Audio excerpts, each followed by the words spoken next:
Good morning everyone, ito po ang inyong lingkod, si Pastor Ruel Camia po mula po dito sa Winnipeg, Manitoba, Canada para po sa ating pag-aaral ng Salita ng Diyos ngayon pong umaga. Welcome po sa Tinig ng Pag-asa. Sa oras na ito, ang dalangin po ng aking puso ay datnan po kayo ng pamamahayag na ito na nasa mabuti po kayong kalagayan. Kung ako naman po at ang aking sambahayan ang inyo pong tatanungin sa awa at biyaya ng Diyos, nasa maayos po kaming kalagayan.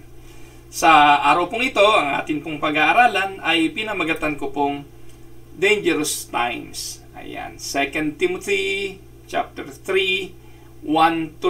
Ito po yung atin pong babasahin at idediretso po natin ito hanggang verse 17. Medyo magandang pag-usapan ang sulat na ito ni Apostol Pablo kay Timoteo dahil nagpapahayag po si Apostol Pablo rito ng magiging palatandaan ng huling panahon. At ang tanong, are we in the last times? Are we in the dangerous times? So, yun po yung atin pong sasagutin sa araw na ito. So, samahan po ninyo ako, basahin po natin ang mga talata. But mark this, there will be terrible times in the last days. People will be lovers of themselves, lovers of money, boastful, proud, abusive, disobedient to their parents, ungrateful, unholy, without love, unforgiving, slanderous, without self-control, brutal, not lovers of the good, treacherous, rash, conceited, lovers of pleasure rather than lovers of God, having a form of godliness, but denying its power, have nothing to do with such people. They are the kind who worm their way into homes and gain control over gullible women who are loaded down with sins and are swayed by all kinds of evil desires, always learning but never able to come to a knowledge of the truth, such as Jannes and Jambres opposed Moses, so also these teachers oppose the truth. They are men of depraved minds, who as far as the faith is concerned are rejected. But they will not get very far, because as in the case of those men, their folly will be clear to everyone. Pagpalain nawa ng Panginoon ang pagkabasang ito ng kanyang banal na salita. If you are going to read the following verses 10 hanggang 17, marami pa hong description dyan ng palatandaan ng huling panahon. So here, the Apostle Paul writing this letter from prison cell in Rome. Huwag po natin kalimutan, sinulat po ni Apostol Pablo ang liham na ito kay Timoteo habang siya'y nakabilanggo sa Roma. And knowing that his own death was at hand, winarningan niya si Timoteo of a difficult days that will come. So, bagamat hindi po siya nawala ng pag-asa sa Diyos, si Apostol Pablo hanggang sa huling sandali ng buhay niya ay buong pananampalataya siya meron sa Diyos, and it is clear that the aged apostle was clearly and deeply concerned about what will happen doon sa mga maiiwanan niya.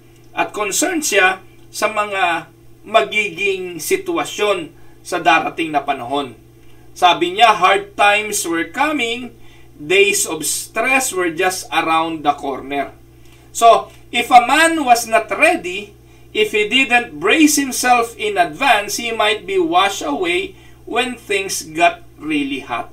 Kaya mahalaga po na inaaral natin ito. Huwag lagi po yung mga prosperity at yung mga gospel na itinuturo ng mga pastor sa panahon ngayon ang ating pinag-aaralan at pinakikinggan. Mahalagang sinisilip din natin kung ano ang mangyayari into the future in accordance to what the scripture is saying.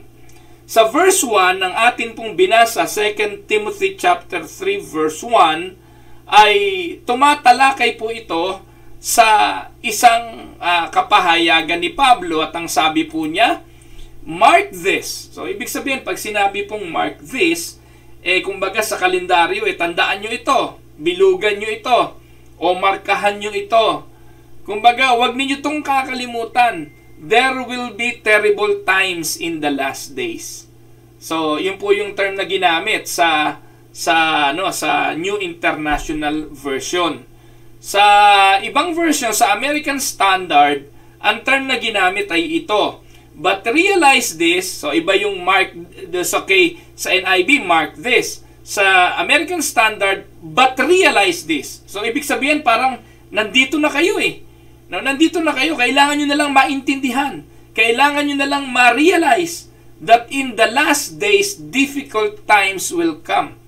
Because many people are in the last days already not realizing that the sign of the times was already happening and they are experiencing it already. Kaya sabi ni Pablo kay Timoteo, sana ma-realize ninyo na pagdating ng panahon, difficult times will come. So ano naman po ang sabi nung Revised Standard Version Catholic Edition? Tingnan natin ang Biblia na revised by the Roman Catholic, 2 Timothy chapter 3 verse 1. Ang sabi po, understand this. No? Mark this, realize this, understand this. Mahalaga ang mga katagang ito dahil nagtutulak at nag-uutos po ito na maunawaan natin ang mangyayari sa huling panahon. At ang sabi po sa Roman Catholic Version, in the last days there will come times of stress. Mababaw, ano po? Kasi ngayon parang ang tao ngayon may mga wala lang isasaing, stress na Minsan ang mga tao ngayon hindi lang nakapanood ng paboritong teleserye, stress na Mababaw, ano po?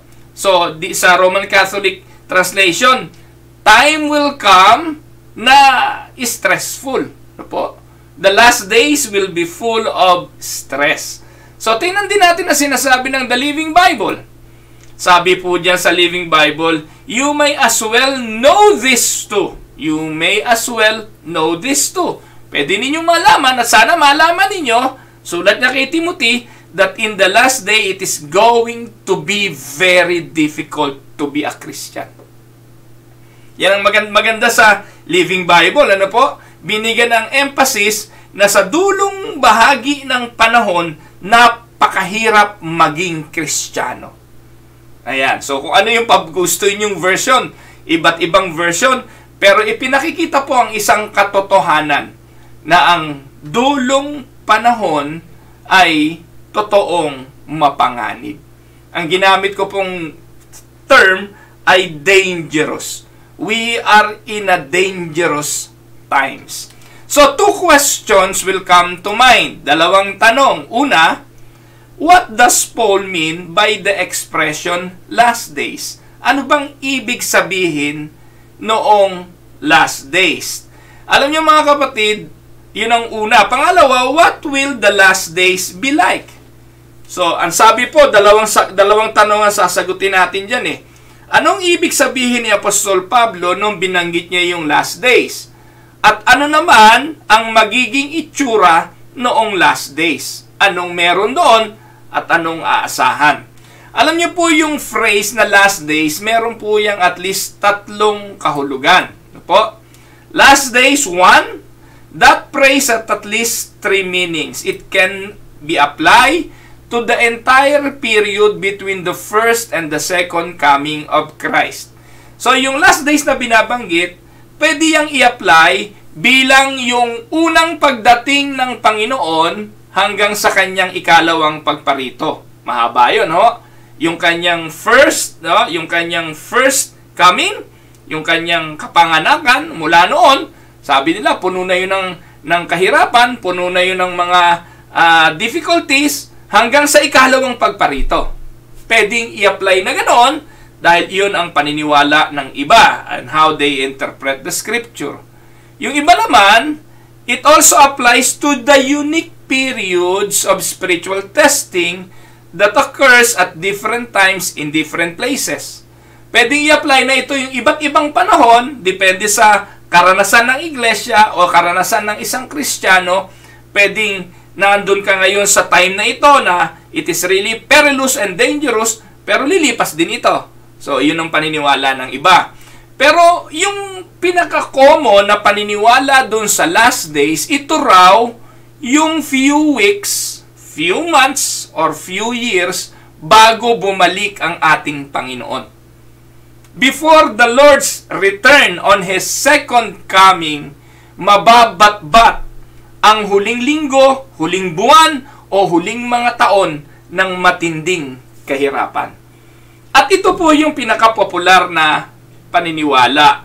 At it is obvious na it applies to that third, na po, yung pangatlo. It obvious it is applied to the last weeks or months or years preceding to the return of Christ on earth. And I find it helpful to think in terms of yung labor pains. Hindi po ba yung babaeng manganganak? Hindi naman siya 9 na buwan na nasakit eh. Hindi naman po 9 na buwan na nagle-labor. So, bago lumabas yung baby, minsan few hours, o yung iba, few minutes, sasakit yun ng matinding sakit bago ilabas yung sanggol. So, ang paniniwala po ng mga biblical scholars, itong last days na ito yung birth pain eh, na talagang makakaranas ang mundo ng matinding sakit bago yung pagluwal o yung pagdating po ng ating Panginoon. So, in the same way, yung various things that the Apostle Paul list in the first few verses ng 2 Timothy 3, always be present in some form, but it will increase dramatically.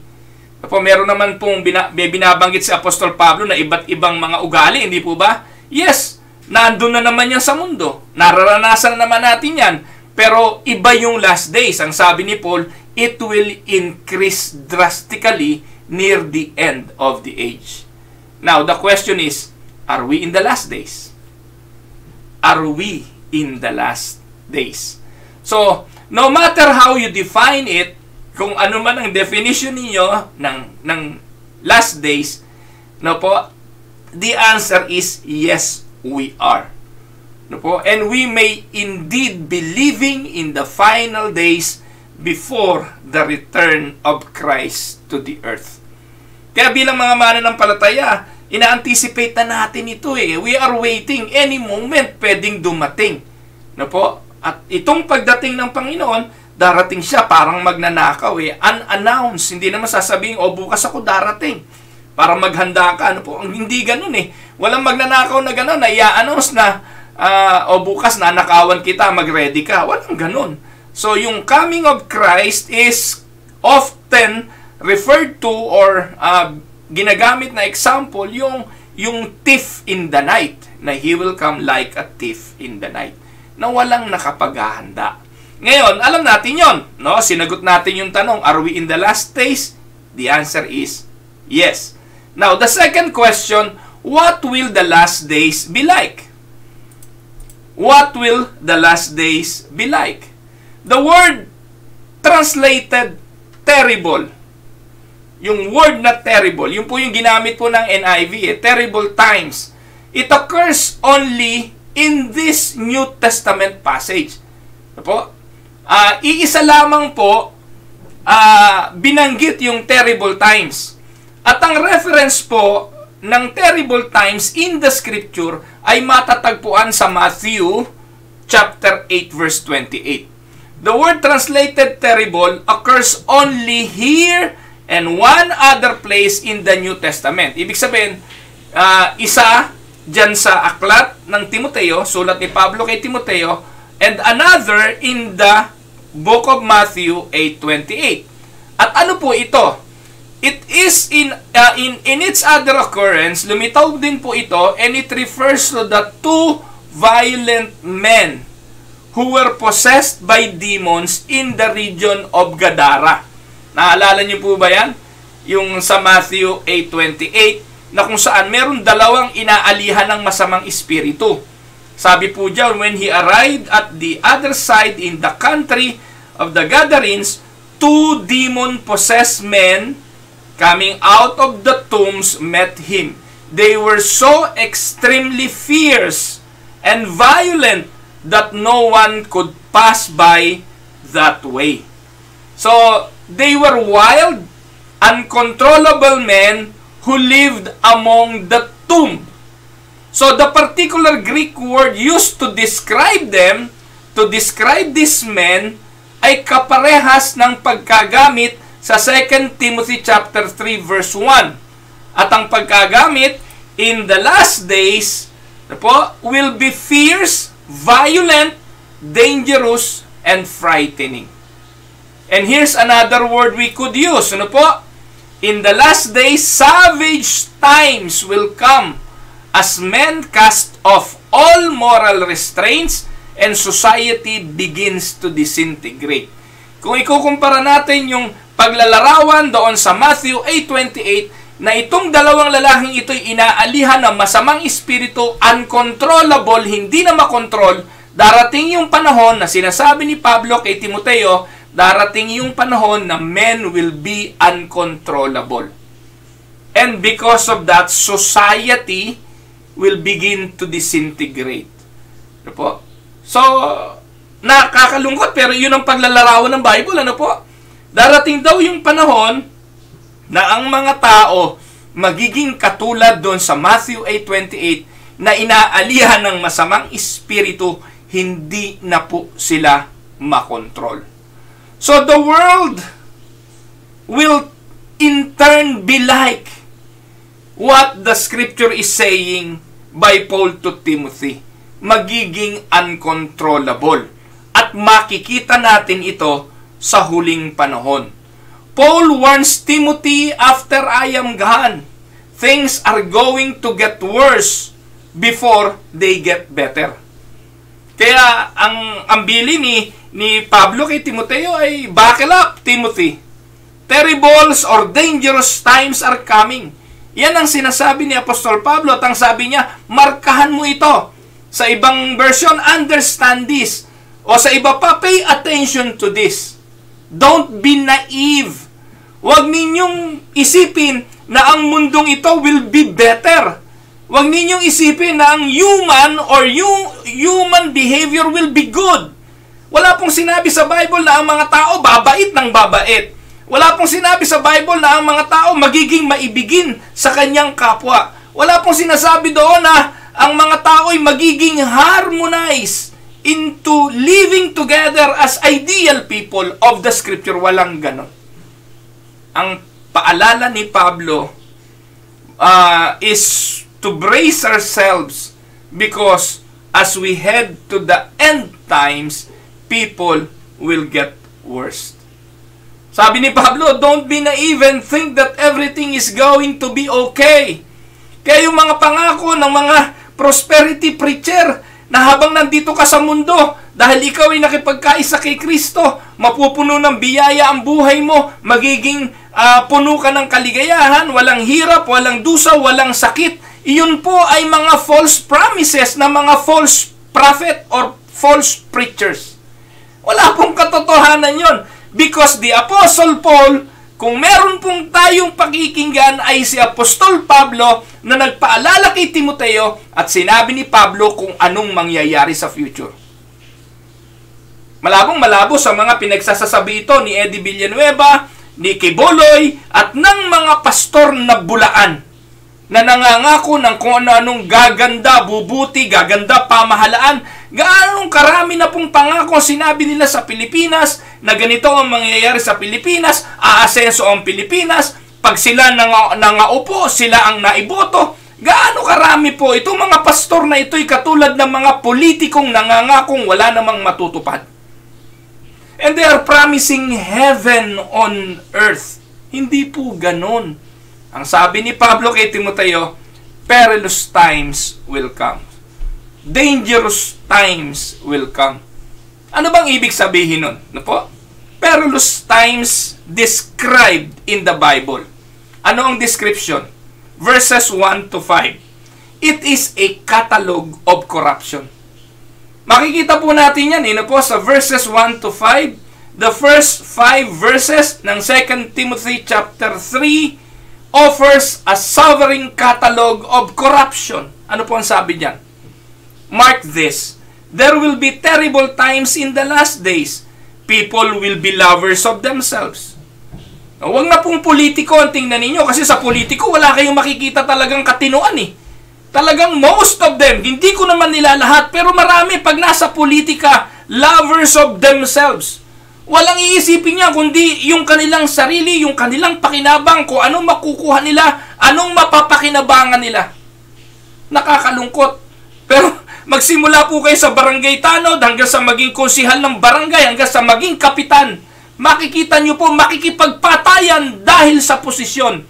Because of the love for themselves, love of money, boastful, proud, abusive, disobedient to parent, ungrateful, unholy, without love, unforgiving, slanderous. Yan po yung palatandaan. That is a mark, a catalog of corruption. Yung unang 5 verses, nagpapakita po na iyan ang magiging ugali ng tao. In a sense, this is a shorter version ng Romans chapter 1, 18 to 32. Kung pamilyar po kayo sa sulat ni Pablo sa mga taga-Roma, yan po yung binabanggit ni Pablo kay Timoteo eh. Romans 1, 18 to 32. Kung may time kayo, basahin nyo po. Hindi ko na nilagay sa PowerPoint. Hahaba tayo masyado. But this is what happens when a nation turns its backs on God. When the nation turns its back on God, yan po ang magiging resulta. Ano po ang mababasa natin at makikita natin dyan sa catalog of corruption na yan? Una, sabi po, first, there is a total rejection of God. People are unholy, ungrateful, lovers of themselves, lovers of pleasure, rather than lovers of God. So instead of being a lover of God, ano po ngayon ang concentration ng tao? Nagiging walang kabanalan, nagiging, ungrateful, walang utang na loob, nagiging maibigin sa sarili, maibigin sa pleasure, sa halip na maibigin sa Diyos. There is a total rejection of God. Ang utos ng Diyos, anong sabi? Kapag tayo'y susunod sa Kanya, hindi naman yung mga bagay na pleasure ang dapat hinahabol sa pagsunod sa Panginoon eh. Ang sabi nga ng Panginoon, deny yourself. Ngayon, wala nang denying of self. Hindi na po yun ang turo kasi ng mga pastor ngayon eh. Kapag sumunod ka kay Kristo, wala nang denial of self. Ang utos ng mga pastor ngayon, sumunod ka kay Kristo, pagpapalain ka ng material, hindi ka na magkakaroon ng karamdaman, magkakaroon ka ng maayos na pamumuhay. Eh, hindi naman ganun ang sinabi ni Pablo kay Timoteo. In the last days, people will be unholy. People will be lovers of money, conceited, without love toward others, boastful, proud, unforgiving, conceited. Ano po? Total rejection of God. At pangalawa, hindi lang iyon. Meron tinatawag na collapse of morality. There is a total moral collapse. People will become lovers of money, conceited, without love. Di ba yung sinasabi sa unang 5 verses eh? Not lovers of what is good. At pangatlo, there is a total breakdown of society. Tingnan niyo po yung society ngayon. Po, nakakalungkot. No moral absolute. No rules. Wala nang pinaniniwalaan. Dati naman, alam natin, kapag sinabing pangangalo niya eh. Ngayon, kahit pangangalo niya, kinukonsinti na. Dahil po doon sa mga napapanood sa mga telebisyon na nagpo-promote ng kalunyaan, nagpo-promote ng corruption, nagpo-promote ng mga pagnanakaw. Magnanakaw para makatulong sa iba. Kukonsintihin ang pagnanakaw para lang sabihin nakakatulong naman sa iba. But the end will not justify the means. Ang mali-mali, ang kasalanan, hindi dapat bigyang katuwiran ang mali. Pero ngayon, there is a moral breakdown. Wala na. Ang mga tao hindi na kinikilabutan sa mga nangyayaring kabuktutan. Can you imagine, no? Ang Congress ngayon sa Pilipinas nag-iimbestiga sa mga kabuktutan ng mga pulis na merong nabalitaan na merong isang Chino na maraming pera, ni-raid nila yon, no? Hindi dahil para imbestigahan, kundi para kunin yung pera na nakatago. At ngayon, nakakahiya mga pulis na dapat nagpoprotekta, pero sila ang laman ng investigasyon dahil sa korupsyon. No po? Yung loto, nung isang araw napanood ko, na yung palang mga involved sa loto, sila pala ang tumatama at meron silang paraan para sila mismo ang tumama. Can you imagine that? Ano tawag doon? Mga wala ng kahihiyan. Mga hindi na nahihiya. No rules, no moral absolute, no restraints of any kind. Every man does that which is right in his own eyes. And woe to the person who dares to question his lifestyle choices. Yung mga na-involve sa droga, senador pa ngayon eh. Yung mga involved sa mga drugs, sabi nga ni Duterte, presidente pa ngayon eh. Ewan natin kung sino nagsasabi ng totoo sa dating presidente o yung presidente ngayon. Pero ano yung pinakikita nito sa ating bansang Pilipinas? Palatandaan po na hindi mo na malaman kung sino ang iyong pagtitiwalaan. At dito po mga kapatid, meron pong isang bagay na nais kong pansinin. Bakit isinama? No? It's interesting that the Apostle Paul includes disobedient to parents. It may seem too trivial to be in such a solemn list. But the Apostle Paul include disobedience to parents. Because disobedience is the spark that ignites the flame that leaves the home in ashes. Can you imagine, isinama po sa listahan, people, sabi dyan, will be lovers of themselves, people will be lovers of pleasure instead of lovers of God, treacherous, rash, slanderous, brutal, disobedient to parents, abusive, and self-control. Hindi nyo ba natanong, bakit sinama ni Apostol Pablo yung disobedient to parents? Kasi po yung pamilya ang una eh. Doon po natututunan ang korupsyon, doon po natututunan ang pagbubulaan, doon po natututunan ang lahat ng bagay. Kasi yun ang unang tagapagturo. Bago lumabas ang isang sanggol sa kanyang bahay, lalabas siya sa mundo, pero doon siya magmumula sa kanyang tahanan. At ang rebellious heart to the parents, magiging rebellious yan saan? Kung doon sa unang otoridad ng kanilang buhay ay naging rebelde sila, naging disobedient sila, anong aasahan mo paglabas nila sa kanilang tahanan? Tama si Paul, disobedience is the spark that ignites the flame. Kaya, sinong sisisihin natin? Mga kapatid, sabi naman ng Bible, talagang ang human is totally depraved. Kahit anong sabihin natin. Talaga hong ang puso ng tao hanggat hindi binabago ng Diyos, hanggat hindi nare-regenerate ng Diyos, mamumuhay po talaga ang mundong ito sa kadiliman, mas pipiliin ang kadiliman kesa sa kaliwanagan. Amen? Na po? So is it any wonder that divorce has become commonplace? Or that many people want to redefine marriage to allow homosexual relationship and other? Po? Hindi na po ito nakakataka.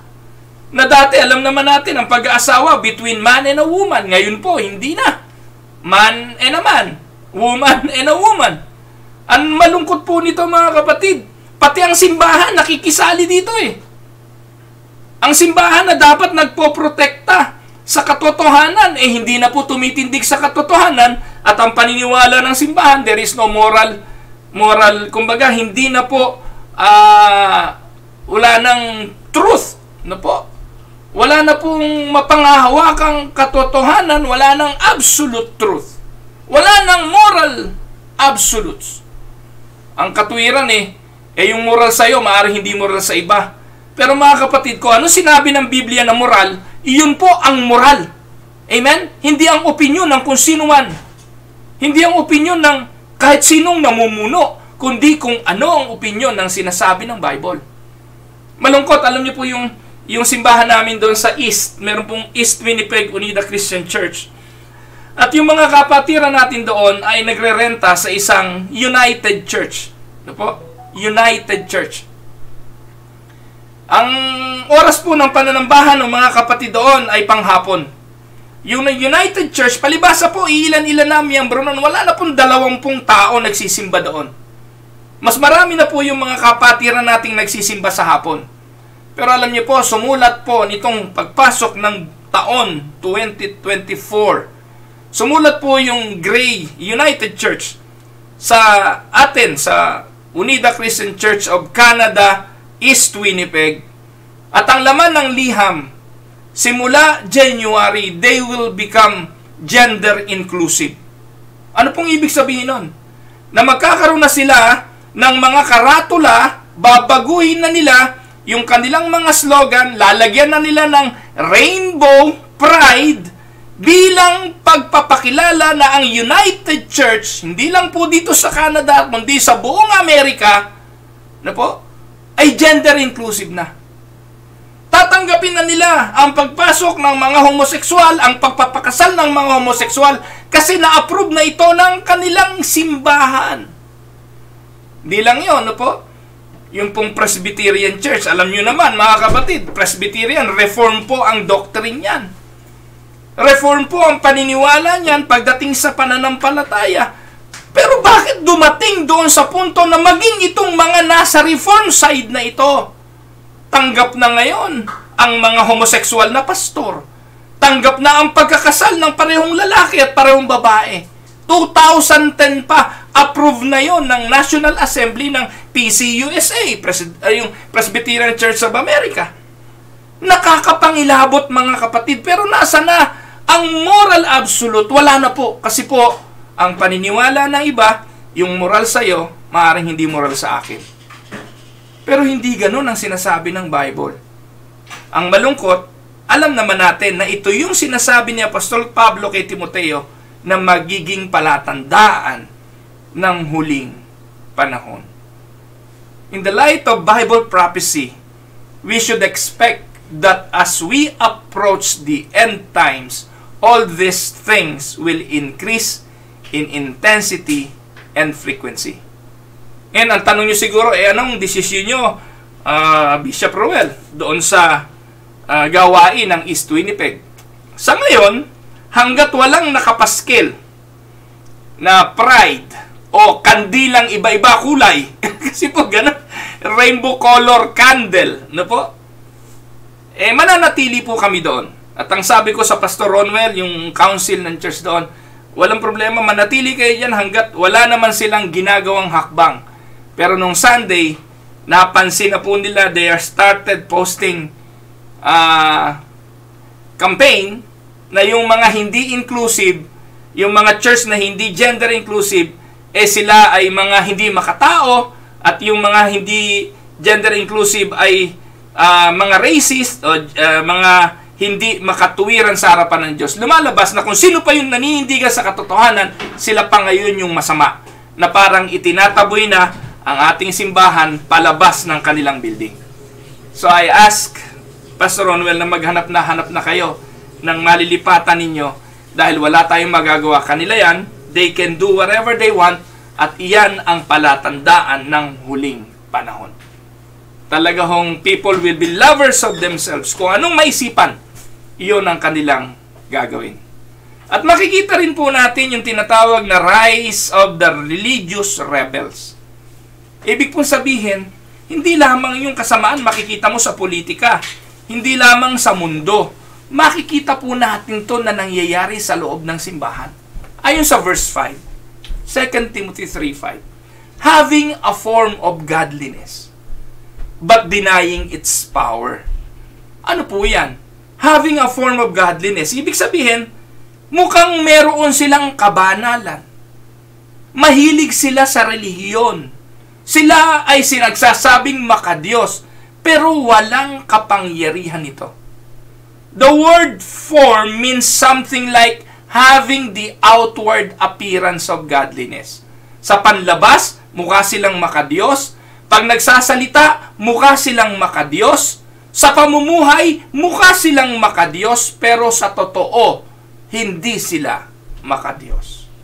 Ang sabi po ni Pablo, that is in the last days as men turn away from God, paradoxically, they will become more religious, not less religious. Religion will become more popular as we approach the end times, because people will seek some refuge in a world that increasingly has lost its way. Di ba kayo nagtataka ngayon? Sa mga vloggers ngayon, laging may Diyos. Mga vloggers ngayon, laging may prayer bago kumain. At akala natin, naku, tama. Praise the Lord, born again na si ganito. Born again na to si artistang ganito. Born again na si ganito. Pero wala kang makitang tibay sa kanilang sinasabing relihiyon. Sorry do sa mga fans ni Tony Gonzaga. Isa pa yan, no po? Yan si Tony Gonzaga. Interview. Sabi siya raw ay Christian, born again. Invite tayo rito, invite tayo ron kasi sikat. Pero nung isang araw, tinanong si Alder Richard kung ano ang kanyang zodiac sign. Uy, parehas pala tayo. Ganito na yung zodiac sign ko. Kristiyano. Pero napagpapapaniwala sa mga zodiac sign, anong ibig sabihin nito? Walang kalalim-lalim. Zodiac sign, Christian ka? Anong pinakikita mong halimbawa nito sa mundo? Na walang kalalim-lalim. At totoo po mga kapatid, hindi palibasa magaling mag-testimony. Makikita natin malalim yung kanyang paniniwala sa doktrina. Napakaraming taong ganito. Na hindi nila naiintindihan. Marami po ako nakikipag-usap sa patay. Bumabati ng happy birthday in heaven. Doon lang palatandaan ho ito na talagang walang lalim at walang naintindihan sa mga pananampalataya. Napakabababaw. At this will mark the last days. Rise of the religious rebels. The end times, religion will become more popular as we approach the end times. People will seek some refuge in a world that increasingly has lost its way. Kaya nga sabi po, yung Revelation chapter 3 verse 20, tumutok-tok ang Panginoon kanino? Sa iglesia. At ang sino mang magpapasok, ang sabi niya, papasok siya at hahapon siya. Pero ang tanong, sinong iglesia magbubukas? Saradong ay dahil malahininga. Kaya ito yung kinakatok ng Panginoon. Kayong nagsasabing na kayo'y mga relihiyoso. Kayong nagsasabing kayo'y mga mananampalataya. Pero hindi kayo mainit, hindi kayo malamig. Isusuka ko kayo, ang sabi ng Panginoon. Pero anong sabi? Tumutok-tok pa rin si Jesus. Take note, hindi siya tumutok-tok sa mga non-believers. Tumutok-tok siya sa church who has lost its way. They will ask the right question but will follow the wrong answers.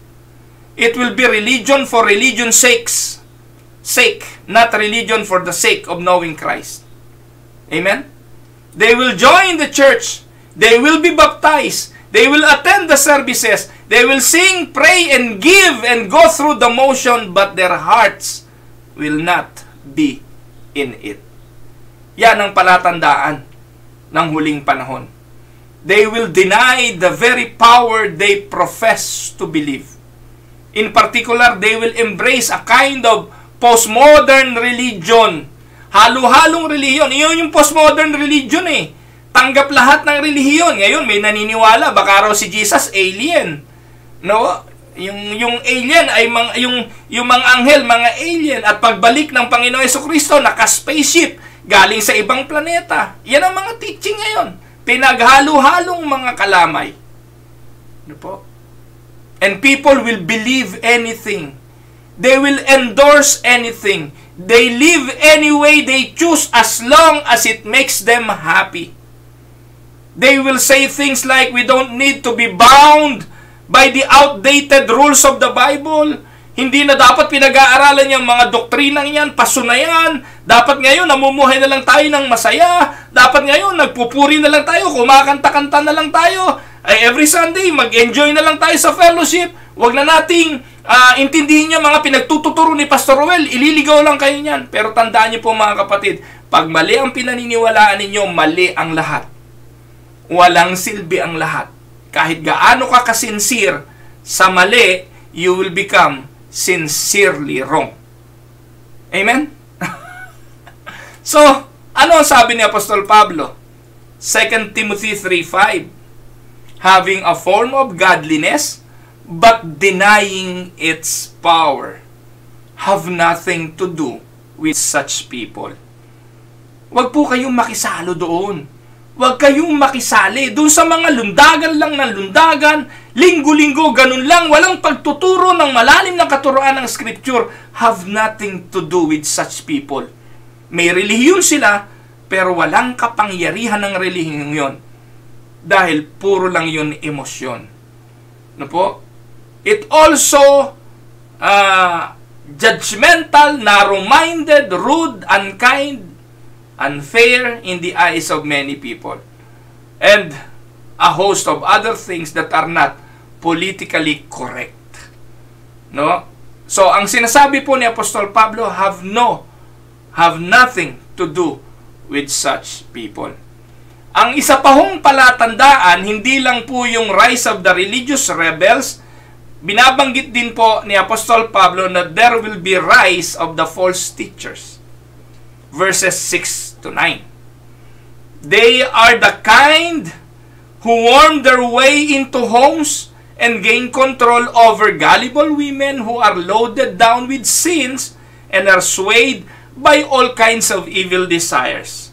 Always learning but never able to come to a knowledge of the truth.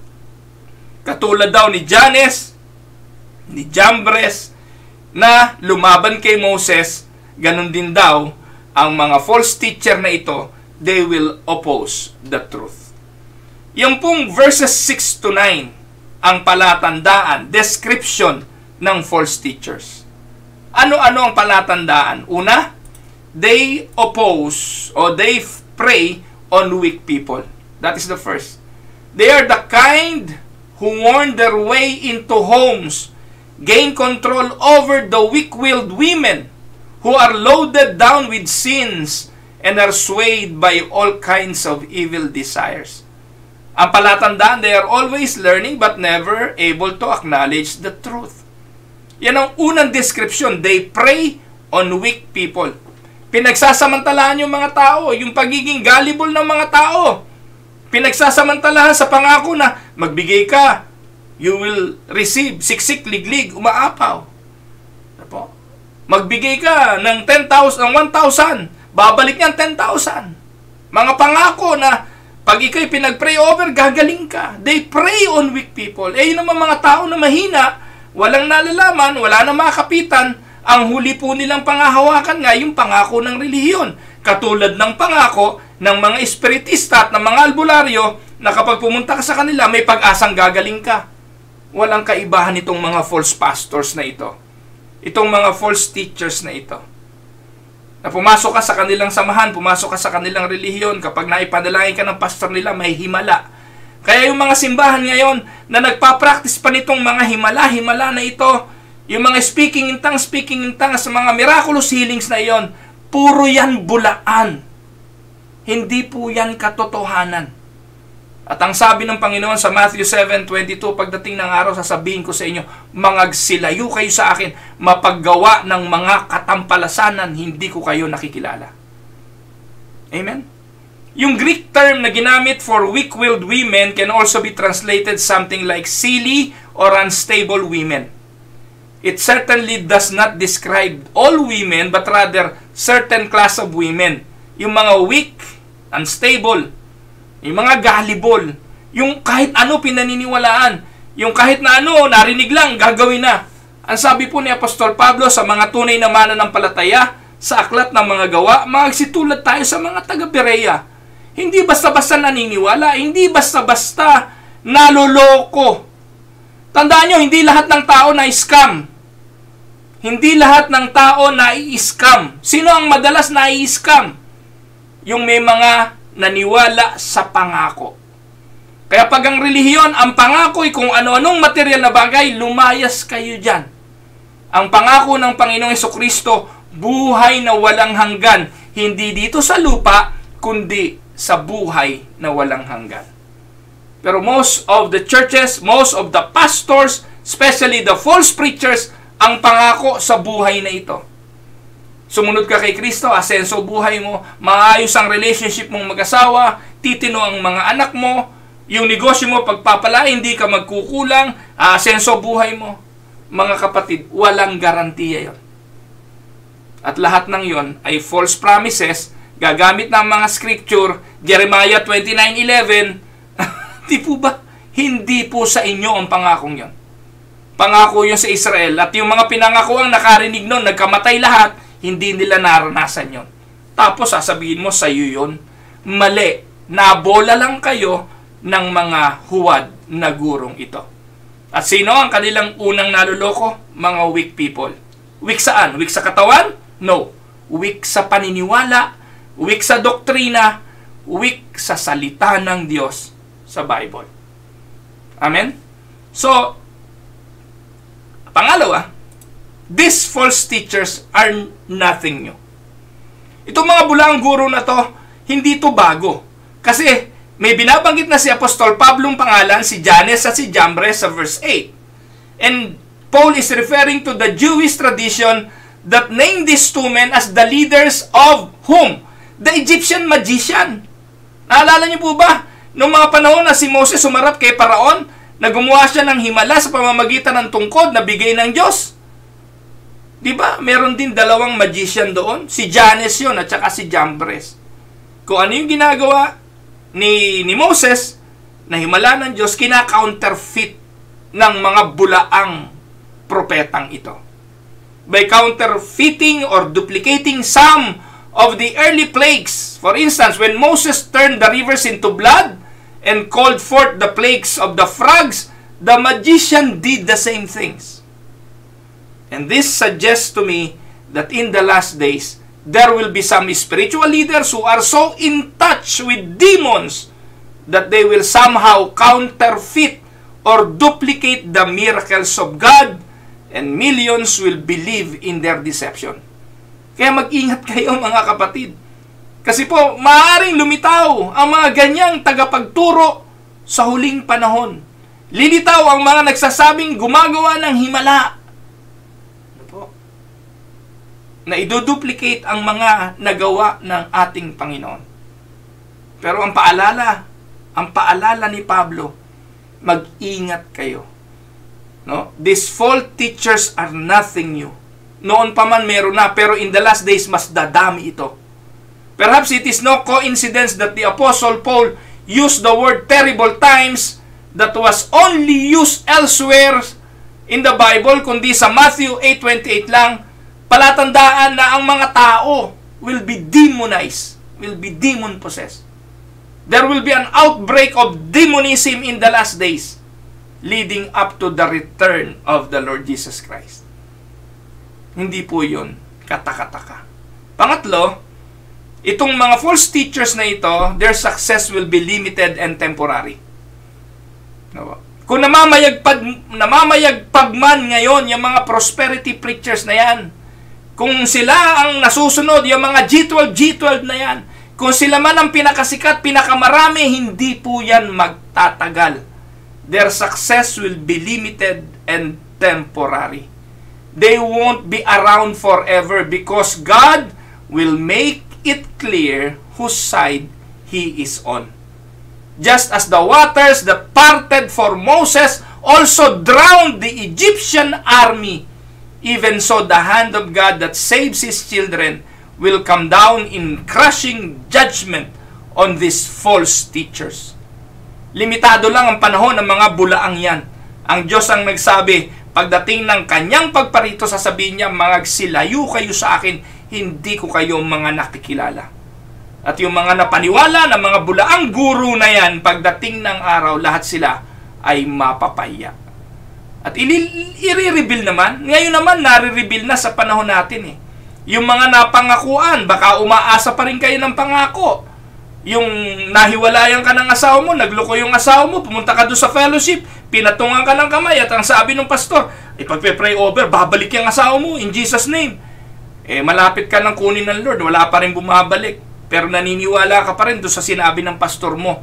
Baka pinahintulot ng Diyos ang karanasang yan para ang iyong panahon at ang iyong oras ibigay mo na lang kay Lord at huwag nang umasa sa mga pangako ng mga bulaang guro. No po? Ganyan po yung mga pastor na yan. May mga pangako na hindi naman nakasalig sa banal na kasulatan. So the last part of this chapter suggests 3 practical survival strategies. Anong gagawin natin pagdating ng perilous times? Kung hindi pa naman dumarating si Jesus bilang Panginoon, anong gagawin natin during perilous, difficult, dangerous days in which we live? Dito po, mababasa na natin sa mga susunod na talata. Hindi ko po ito naisama sa PowerPoint kanina, pero puntahan na natin ang verses 10 to 13. Anong dapat gawin bilang survival strategy? 1, sabi po ni Timoteo, you need to follow godly leaders. 2 Timothy 3:10 to 13.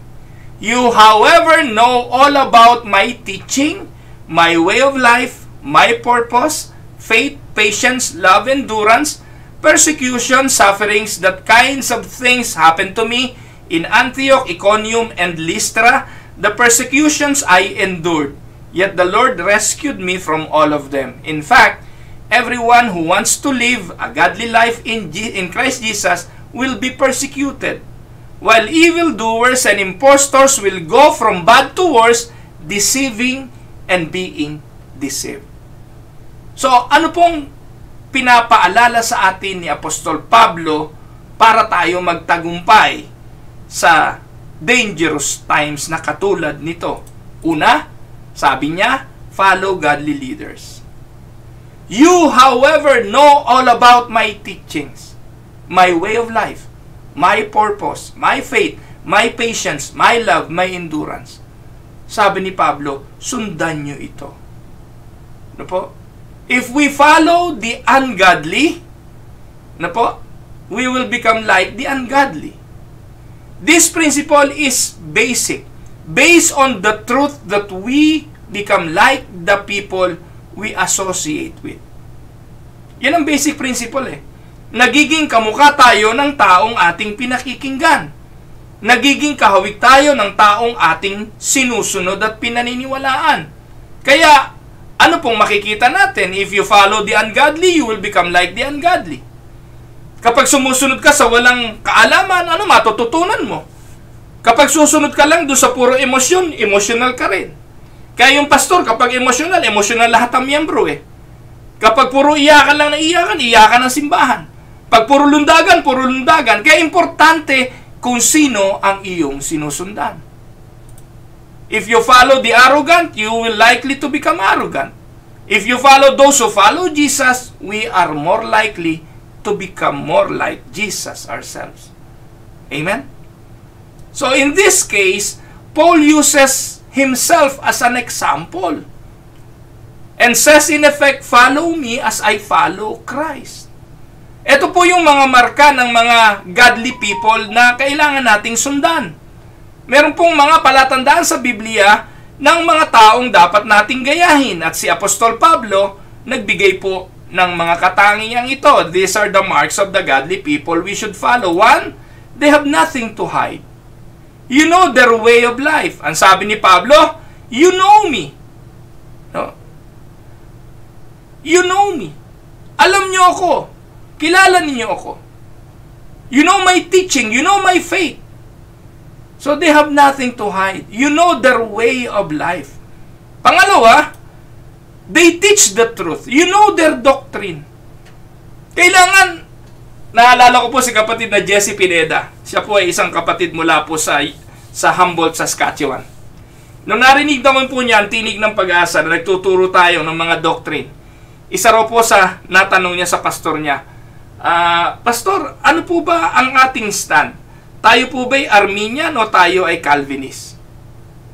Ang sagot daw ng pastor niya, naku kapatid, Huwag mo nang pag-iintindihin yan. Huwag ka na manonood yan. Nalilito ka tuloy eh. Hindi naman importante yan. Can you imagine? Ang tanong dapat, Pastor, ano pinaniniwalaan natin? Tayo po ba'y, ano po bang ating stand pagdating sa mga bagay na ito? How do we view salvation? Ano bang paniniwala natin sa doktrina ng justification, ng sanctification, ng conversion? Kagaya po ng tanong ng isang kapatid kahapon, mahalaga ba na alam natin itong mga bagay na ito? Yes! Pero napakarami pong mga miyembro doon na nagsitanda sa simbahan, hindi nga narinig ito eh. Hindi nila naunawaan ang mga bagay na ito. Kaya ito po yung mga marka ng mga pastor na susundin ninyo. Una, kilala nyo buhay. Alam nyo kung mukhang pera. Alam nyo kung materyoso. Alam nyo kung mabuting asawa ba sa kanyang asawa. Mabuti bang ama sa kanyang mga anak. Ano po ang buhay ng pastor na ito? Kailangan wala siyang itinatago. Pangalawa, they teach the truth. You know their doctrine. Pangatlo, they practice what they preach. You know their faith, their love, and their patience. Katulad ng sinasabi ni Apostle Paul. Nagtuturo ng perseverance, hindi naman marunong magtiis. Nagtuturo ng kasipagan, ubod naman ng tamad. Nagtuturo ng evangelism, hindi naman nag-evangelize. Nagtuturo ng doctrine, hindi naman niya pinapractice. Kailangan po mga kapatid, iyan ang palatandaan ng mga godly people that we should follow. You know their faith, their love, and their patience. And pang-apat, they aren't afraid of persecution. Kapag ang pastor, iwas na iwas sa mga usapin na kung saan siya'y mapapersecute, isa lang po ibig sabihin yan. Walang iniisip yung pastor na yan, kundi ang sasabihin ng iba. Teka, wag nating talakayin ito. Baka may mga kapatid tayo na magdamdam pag tinalakay natin ito. Teka, madidivide ang church dito. Ay, teka, wag natin pag-usapan. Baka sumama ang loob ni ganito. Malaki pa naman mag-offering. Marami po sa loob ng simbahan ng mga pastor na compromiser. Tingnan ninyo kung kanino naglilingkod ang pastor. Sa Diyos ba o doon sa maimpluwensya sa loob ng simbahan? Kanino naglilingkod si pastor? Sa Diyos ba o sa opinyon ng mga makapangyarihan? Ang totoong mark ng godly pastor or godly person na dapat niyong sundan, hindi natatakot ma-persecute man. Hindi natatakot kung ano man ang sabihin ng iba. You know their sufferings and you know their persecutions. Paul, the apostle, point is, find people like this and follow them. Regarding persecution, he points to his own suffering. Saan siya na-persecute? Sa Antioquia, he was opposed. Sa Iconium, he was almost stoned. In Lystra, he was stoned and left for dead. But it does not matter because everyone who wants to live a godly life in Christ will be persecuted. Yun po sinasabi niya sa verse 12. Amen? Kaya, ito po yung mga marka. Pag ganyan ang pastor mo, huwag kang alis. Pag ganyan ang sinusundan mo, manatili ka dyan. Tuturuan ka niya at makakapamuhay ka ng may kabanalan. Pero ang pastor mo, laging iniisip opinyon ng iba. Naku, baka magalit ang council. Baka magdamdam ang council. Matanggal ako, mabuwasan sweldo ko, malipat ako ng destino. Mga kapatid, napakawalang kwenta ang nasa simbahang yan. Dadaling kayo niyan sa pagiging stagnant sa inyong pananampalataya, wala kayong matututunan dahil sa karuwagan at pakikipagkompromiso ng inyong mga manggagawa. At susunod po, letter B. Survival strategies, number 1. Number 2, continue in what you have learned. Diba? Una, ano po yung una? Follow godly leaders. Number 2, continue in what you have learned. The second strategy is very practical. Stay the course. Do not be distracted by clever-sounding religious charlatan. Charlatan means fraud. Don't believe everyone who knocks at your door. Ang nakakalungkot, kung anong uso, yun ang bago. Dumating si Rick Warren, purpose-driven. Dumating si John Maxwell, million leaders. Lahat ng dumating tinanggap. Pero yung basic ng Reformed doctrine, yung basic ng pananampalataya, hindi alam. Po. Napakarami pong bago na darating. Iba't ibang mga katuruan. At ang madalas, ang layunin naman ng mga yan, makaengganyo doon sa mga doon sa mga dating nasa simbahan. Di ba kayo nagtaka? Yung mga simbahang bagong sulpot, saan galing mga miyembro nila? Most of the time, galing naman sa mga mainline denomination. Doon po na nakuha ng mga unang miyembro. Naalala ko po, nung bago-bago pa lang yung WIM, World International Ministry. Nung bago-bago yan, at saka yung Word for the World. Nung mga bagong litawan niya, na ginagawa niya, nagsosurvey po yan sa lugar. Titingnan kung saan merong mga simbahan ng established na nakatayo. Pagkatapos ano gagawin? Magre-renta ng isang malaking building. Lalagyan nila ng mga musikerong sikat. Minsan, mga sikat na banda, sikat na mga artista. Pagkatapos ano gagawin? Maglalagay ng isang konsyerto. Mag-iimbita ng mga sikat.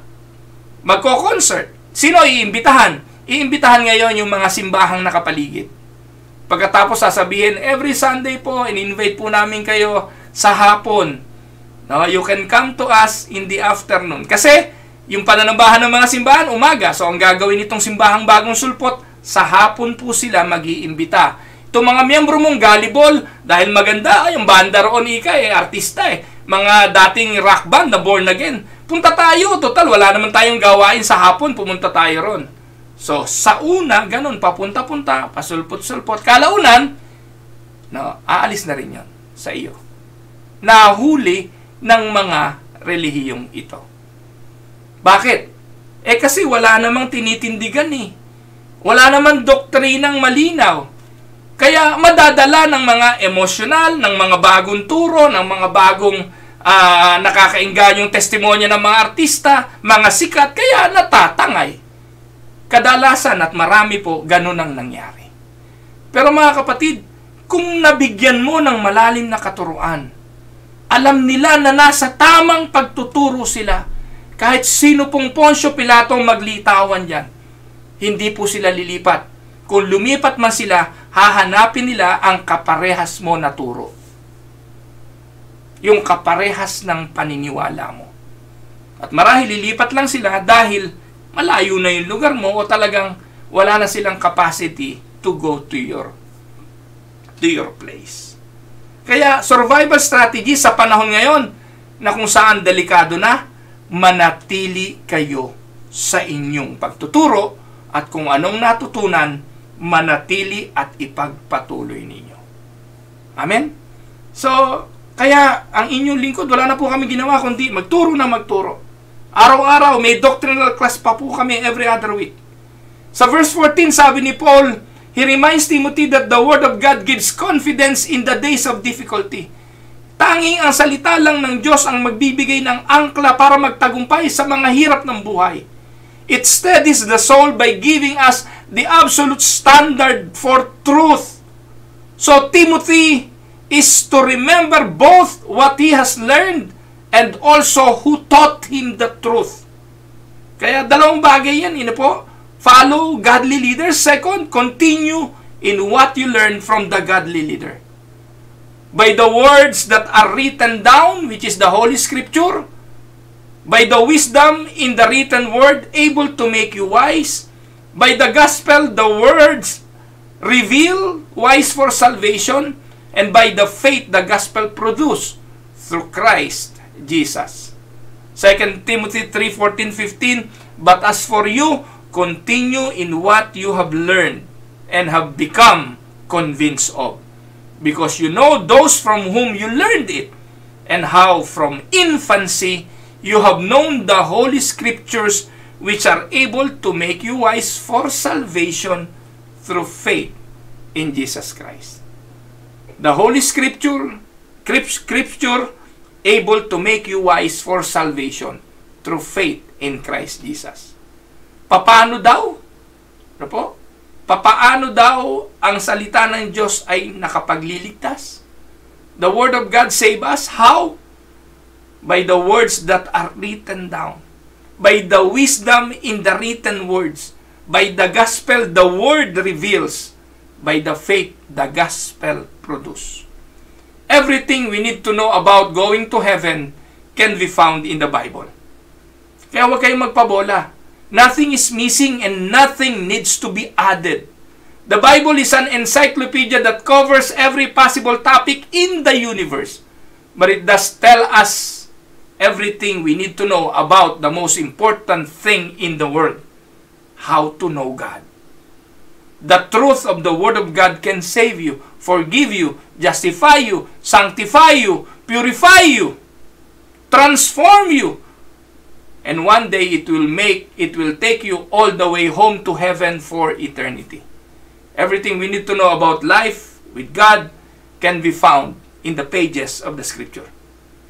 Amen? So, when Timothy learned this, kailan daw? When is Timothy learned this? Sabi niya, from infancy. Mula pagkabata. And, susunod po, ito na po yung huli. 3 survival strategies. Pangatlo, let the Word of God make you complete. Amen? So ano po yung una? Survival strategies, follow godly leaders. Second, continue in what you learned. And third, let the Word of God make you complete. Verses 16 to 17. All Scripture is God-breathed and is useful for teaching, rebuking, correcting, and training in righteousness. Para do saan? So that the servant of God may be thoroughly equipped for every good work. So, ito po yung sinasabi. Paul says that all Scripture, meaning the Old and the New, ay hininga ng Diyos. A literal translation of the Greek word theopneustos. It means that God breathed all the words and Moses wrote them down. God breathed out the words and David wrote them down. God breathed out the words and Daniel wrote them down. And the rest, even the New Testament.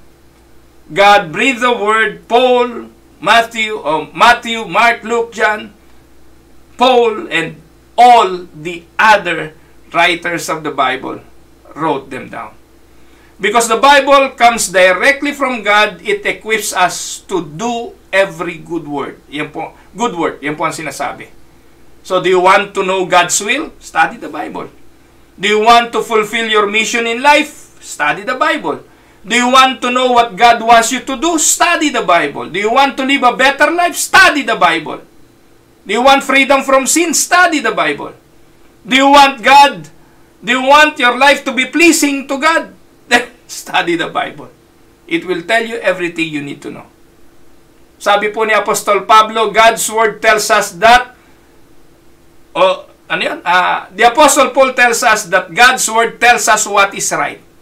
Siya yung compass. Siya yung moral compass. The Bible tells us what is right and what is not right.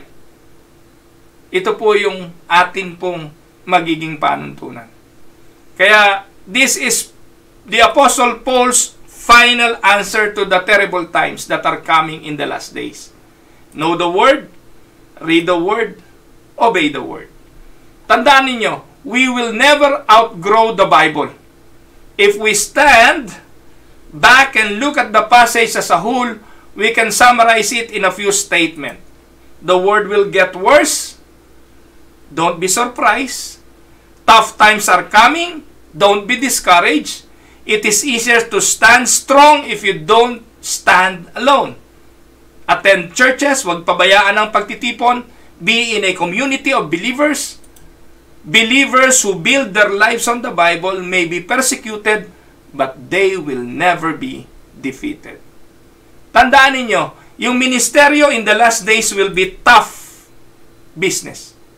Only the strong will survive.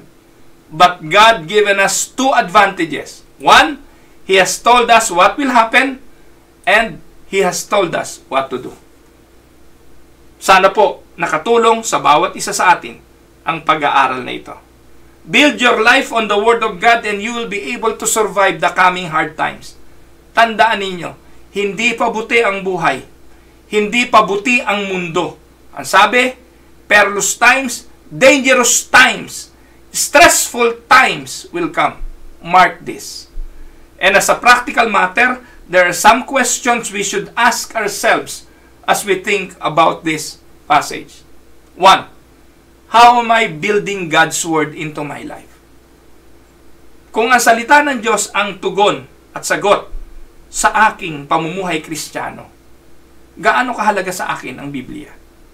Do I submit to the Word of God even when I might disagree or dislike something that it says?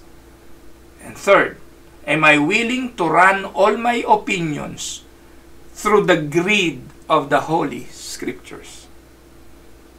Sana po naging pagpapala ang pag-aaral na ito ngayong umaga.